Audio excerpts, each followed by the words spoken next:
Hey guys, I'm Nick and welcome back to Sci-Finatics. Or if you're new here, please don't forget to subscribe for all the latest and greatest Star Trek Picard news and other great sci-fi TV shows. So today I'm talking about the trailer and a little sneak peek of episode 8 of Picard. This is new territory now. We've kind of, in past episodes, had shots and stuff from trailers going back way before Christmas of last year.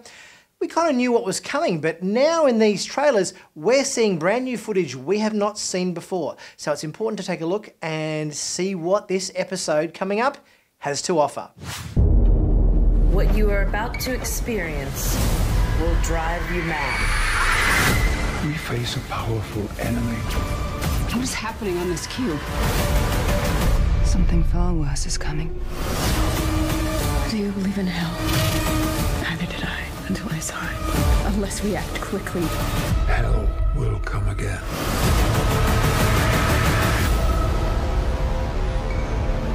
I get the impression we're really going to see a little bit more and get a bit more information about this sort of Zhat Vash history and maybe the reason behind the massive prejudice they obviously have against synthetic life forms.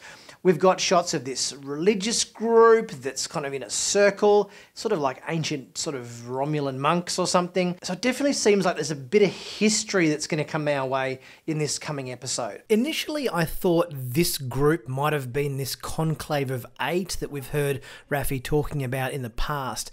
But considering there's about 12 of them there, that probably can't be the case. As we saw briefly in the previous episode, we've got some pretty disturbing images with Romulans blowing their heads off and ripping their face to bits, and we've got a new shot in here as well, which is a shot of an android without any outer skin layer or whatever, so it's sort of just the robot features without any synthetic skin or biological skin for that matter. Then we get this shot of this world being destroyed, erupting, exploding, breaking into pieces, and after this happens, there seems to be some sort of energy coming through the background, whether this is some sort of life form or some sort of wormhole. I wonder whether this is the same anomaly that is seen later on in the trailer with the La Sirena heading towards this very ominous looking vortex. But it almost looks lifelike, like the Nexus energy ribbon from Star Trek Generations or something. We've got some really graphic kind of imagery in this trailer, which is going to play out, I'm guessing maybe as part of the opening flashback scene, because they've obviously established this historical flashback as the beginning point of every episode. We've always start with a flashback. So I wonder whether our circle of Zhat Vash monks is going to be like a century ago. I wonder whether this scene we're going to get with these guys and maybe learn a little bit more about the motivations and history of the intolerance towards synthetics is going to kind of come to light a little bit more in our opening teaser kind of sequence. Next we get what looks like an infestation almost of these little insect-like mechanical ships that are covering the surface of the Borg cube. Now, since both Borg and Romulan technology seems to have kind of an overall greenish hue or lighting structure to it, it's sort of hard to tell whether these are Borg things or whether they're Romulan. Then Narissa says something far worse is coming. I'm not sure whether this is in reference to these things that are attached to the outside of the cube or whether that possibly is in reference to something else.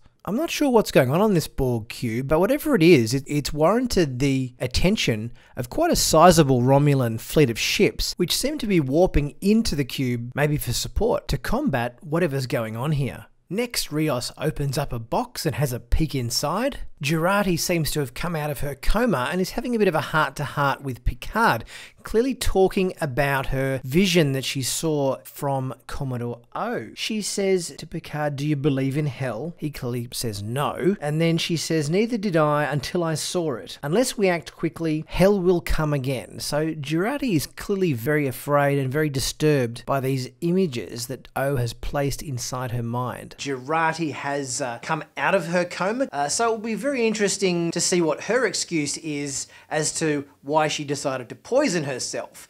She kind of was able to kind of slip by a little bit undetected when she switched off Maddox's life support because he was already very injured. So she just said, oh no, it didn't work. He died of his wounds. But in this case, she's clearly taken some toxic poison to disable the tracking device inside of her. and she's going to have to explain herself and her actions in this episode. So I'm guessing there's going to be a scene between Jurati and Picard where she's a bit remorseful, maybe a bit embarrassed. She's kind of going to have to spill the beans, give up the fact that she's been tracking the ship and she's been in communication with Commodore O. So that will be an interesting dynamic to see how that plays out. Next we see Seven operating some Borg control panels here.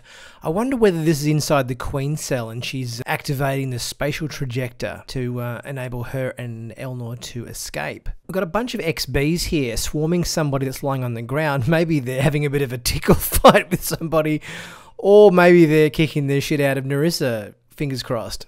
We've got Rios and Raffi on the bridge of the La Serena, stuck behind a force field of some kind. Maybe Rios forgot his PIN number. Then we've got Narissa shooting up a room full of XBs, and a shot of a very unusually looking blue sort of sun with a sun flare coming off the side of it and sort of a bit of an asteroid field perhaps. I was going to say planet, but it's so bright it looks more like a sun than a planet. And a shot of 7 of 9. She's obviously back in it again for the next episode. She's looking rather upset in this shot. She's got very black, dark eyes and is screaming. It looks like there's Borg tubes coming in behind her. I wonder if this is a dream sequence shot. We've got 7 of 9 back again, which is great. She's only been absent for a couple of episodes and now she's back in it. So hopefully she'll be in it ongoing now until the end of the season. Unfortunately, we had that tragic loss in the last episode of poor old Hugh, who succumbed to the blade of Narissa. Elnor wasn't quite quick enough to get her back before she was swiftly beamed out of there. So yeah, hopefully Elnor manages to avenge Hugh's death. Next, we're going to take a look at this sneak peek scene from the coming episode and see what we can learn. It's a scene on board the Borg cube soon after Elnor has activated the Fenris Rangers SOS key tag, and a flash bomb comes rolling into the room where he happens to be sitting and it goes off, blinding him. He drops the Fenris key tag and into the room storm a whole bunch of Romulan soldiers ready to take him down. And Elnor isn't doing as well as he normally does because he's been blinded by this flashbang, so he's getting his ass kicked by all these Romulan guards. But it seems like his vision's returning because he's now starting to hold his own, taking out a couple of these guards, but he's still pretty overwhelmed. Just when it seems like Elnor might actually lose this fight, a phaser blast shoots out from across the room and takes out one of the guards. We see a silhouetted figure in the hallway shooting from a phaser. Before we know it, all the guards have been taken out. Elnor's pretty shocked. And out of the darkened hallway comes 7 of 9. But she's a little bit confused because she says, "Where's Hugh?" Because it's obviously Hugh's alert keychain that Elnor activated. And Elnor is really happy to see her. Well, it looks like from this trailer we finally learned that Elnor was probably in Hugh's office when he was hiding under the table.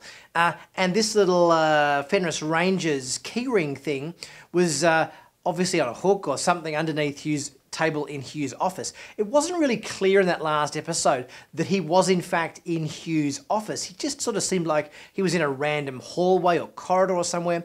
So it seemed a bit unusual and a bit out of place and sudden that he just should happen to find this Fenris Rangers key tag just in the middle of the Borg cube somewhere. This was Hugh's office that he was in. Hugh had this emergency beacon stashed there under his desk, and it looks like 7 of 9 has come to save the day. I wonder now that 7 and Elnor are together, whether Elnor will kind of assume the role that maybe Icheb once played with 7. He is very happy to see her.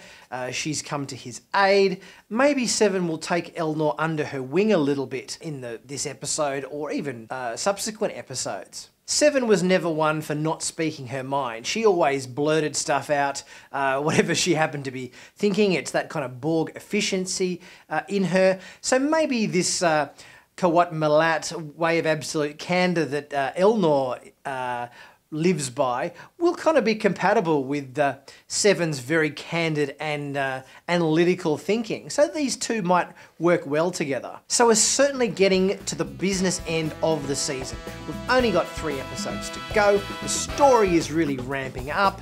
I'm loving the show so far. I think it's great. The show as a whole, I think, is playing out really nicely. And it's so great to see our classic characters return in this show as well. As always, guys, please don't forget to subscribe, like, share, comment on this video, and I'll see you next time for my next review.